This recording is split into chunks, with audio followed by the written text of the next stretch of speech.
Vamos entonces directamente a la meditación de la palabra del Señor ahí en Isaías 55, del 6 al 12.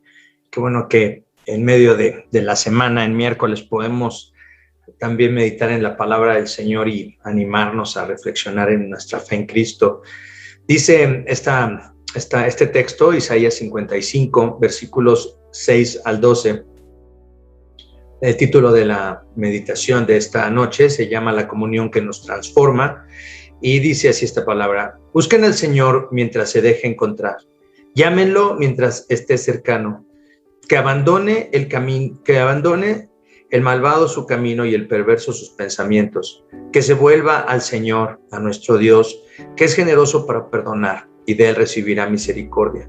Porque mis pensamientos no son los de ustedes, ni sus caminos son los míos, afirma el Señor. Mis caminos y mis pensamientos son más altos que los de ustedes, más altos que los cielos sobre la tierra. Así como la lluvia y la nieve descienden del cielo y no vuelven allá sin regar antes la tierra y hacerla fecundar y germinar para que dé semilla al que siembra y pan al que come, así también la palabra que sale de mi boca no volverá a mí vacía, sino que hará lo que yo deseo y cumplirá con mis propósitos. Ustedes saldrán con alegría y serán guiados en paz. A su paso las montañas y las colinas prorrumpirán en gritos de júbilo y aplaudirán todos los árboles del bosque. Esta es la palabra del Señor. Es una palabra de ánimo, es una palabra de advertencia, es una palabra es una invitación, es una palabra de invitación que Dios nos hace a acercarnos a Él. Dice en el versículo 6, busquen al Señor mientras se deje encontrar, llámenlo mientras esté cercano. Qué precioso es comprender. Ahora, esto obviamente es parte del Antiguo Testamento, pero qué bueno es comprender que ahora que nosotros estamos en Cristo, que toda la Escritura nos muestra a un Dios que es santo, que es perfecto, a un Dios que no tiene ningún defecto y que desea y que anhela tener comunión con nosotros, que nos invita a tener comunión con Él, que nos invita a acercarnos a Él. Y esta invitación del versículo 6, busquen al Señor mientras se deje encontrar, llámenlo mientras esté cercano. ¿Tenía sentido para los israelitas? Pues claro, porque ellos sabían que estaban en un pacto con Dios. Y aunque no comprendían la salvación como la comprendemos nosotros que estamos en Cristo, sabían que Dios los invitaba, que Dios quería que ellos se acercaran a Él y que estuvieran cerca de Él. ¿Cuánto más nosotros ahora que estamos en Cristo debemos de comprender estas palabras, esta invitación que Dios nos hace a que le llamemos, a que nos acerquemos a Él, porque Él quiere que nos encontremos con Él?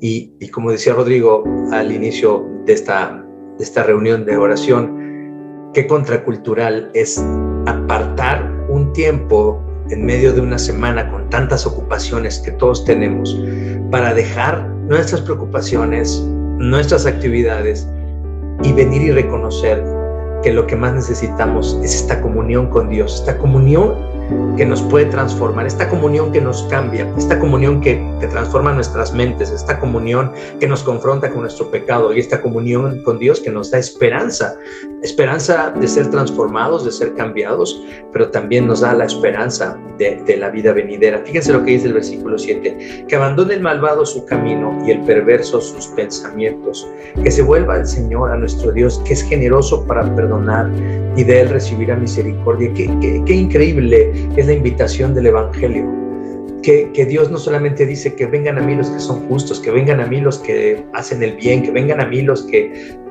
no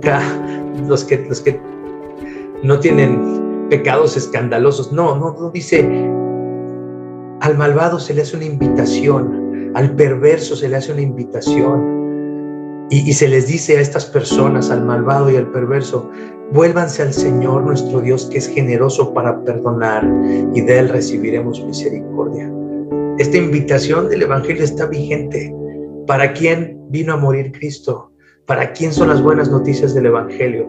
Sino para personas como nosotros que entendemos que estamos en rebelión continua en contra de Dios, que no lo amamos como debiéramos llamarlo, que odiamos por naturaleza a nuestro prójimo, que menospreciamos a los que están a nuestro alrededor, que queremos exaltarnos sobre los demás y con esa condición.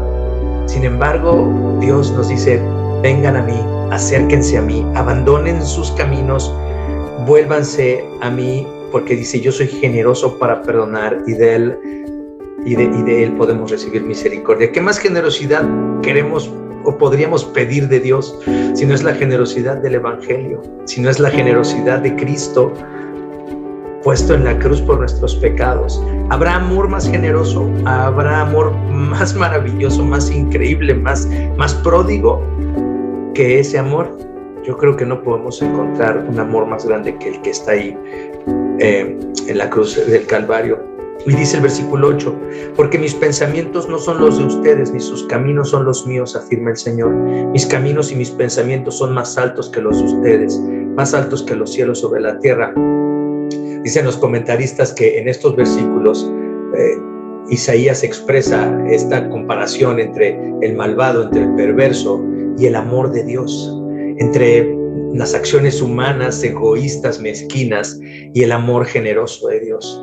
Dios dice: vuélvanse a mí, porque mis pensamientos no son los de ustedes. Vuélvanse a mí, porque yo sí sé lo que les conviene a ustedes. Vuélvanse a mí, porque sí pueden confiar en mí. Dejen de confiar en las cosas falsas en las que confían. Y creo que eso es algo muy importante, entender cuánto necesitamos de la sabiduría de Dios, del conocimiento de Dios, para entender nuestras propias vidas, para entender nuestros propios problemas, nuestra propia naturaleza, para entender cómo funciona el mundo.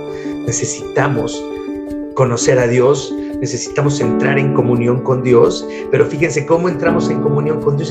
Esto es precioso. Nos dice Dios que sus pensamientos no son nuestros pensamientos, que son muy diferentes. Entendemos eso perfectamente, pero luego nos dice cómo conocemos esa voluntad de Dios, esa voluntad divina, esos pensamientos divinos.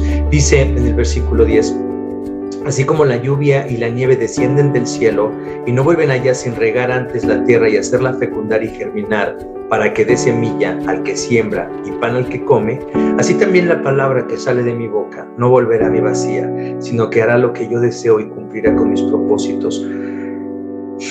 La comunión a la que Dios nos invita no es solamente una comunión, digamos, de una espiritualidad vaga, que nosotros percibimos a Dios como nosotros queremos. No, Dios nos ha dejado la revelación en su palabra, la revelación de sí mismo, de lo que Él quiere, de quién es Él, de quiénes somos nosotros, de cuál es nuestra condición, de cómo fuimos creados, de cómo caímos, de cómo Él nos quiere salvar. Está descrito su amor, su paciencia, el plan de salvación que se cumple en Cristo, las promesas de esa salvación que se están cumpliendo ahora en el tiempo de la iglesia, y lo que esperamos que venga cuando el Señor regrese y todos vivos y muertos resuciten, todos los muertos, resuciten y sean juzgados vivos y muertos delante del gran trono del Señor, y se inaugure ese reino que no tendrá fin, donde Dios pondrá donde ya no habrá más enemigos de Dios, donde ya nadie se rebelará en contra de Dios y donde nosotros viviremos para Él. Entonces, en esta revelación del carácter de Dios, de la persona de Dios y del plan de Dios, ahí en la Escritura es en donde empieza nuestra comunión con Él, en donde empieza nuestra relación con Él, en donde empezamos a conocer a Dios. Y esa palabra, dice, es como el agua, como la nieve que cae en las montañas, que riega los campos, que fecunda la tierra y que da fruto. Entonces, realmente vemos cómo desde el tiempo de Isaías se nos propone esta idea: acérquense a mí y yo los voy a cambiar, acérquense a mí, a mi amor, y yo los voy a transformar. Esa es la promesa que tenemos, pero ahora en Cristo está más clara. ¿Cómo nos acercamos a un Dios santo? Por medio de Jesucristo. ¿Cómo nos mantenemos en comunión con ese Dios santo? Por medio de Jesucristo. ¿Cómo conocemos a ese Dios? Lo conocemos por medio de su palabra, que nos revela primero a Cristo y luego nos permite ser reconciliados con el Padre. Finalmente termina diciendo el versículo 12: ustedes saldrán con alegría y serán guiados en paz.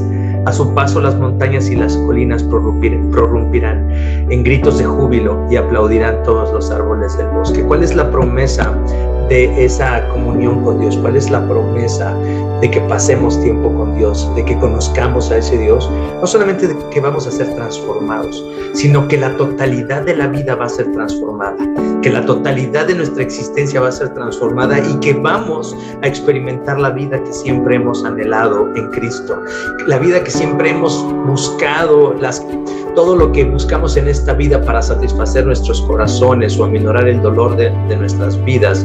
Ese es lo que nos espera, una vida de total plenitud, donde seremos guiados en paz.